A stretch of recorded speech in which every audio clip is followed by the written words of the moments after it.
When you're afraid, you'll tend to tighten up, compress, contract. So fear tends to make you tighten up, pull down, and in. This contraction will usually start in the neck, and then will spread to the rest of you. And you'll compress, make yourself smaller, tighter, kind of less of a target, go into some version of the fight or flight reflex. So when you're afraid and you pull down and compress, it's much harder to reach out to others.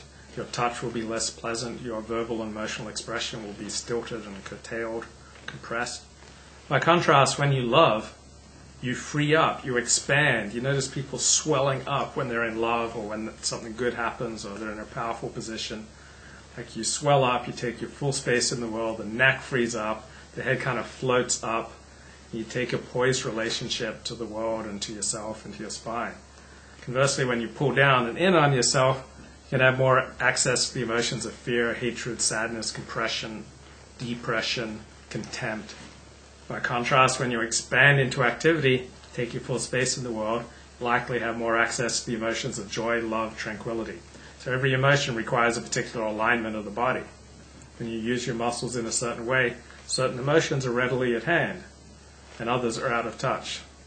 So it's not that emotions, thoughts, and muscles are connected, but they're really all part of the same thing, and that thing is you. Your brain is part of your body. What you think affects your emotions and your degree of muscle tension. Your emotions, thoughts, muscles constantly affecting each other. So you can take the path of love towards expansion, and you can expand into love. You can lose consciousness of yourself and slip into pulling down and into depression and compression. So when you take your full space in the world, you're going to be more likely to be open to love. By contrast, when you're compressed and pulling down, you're going to be more likely to be open to emotions such as fear and depression.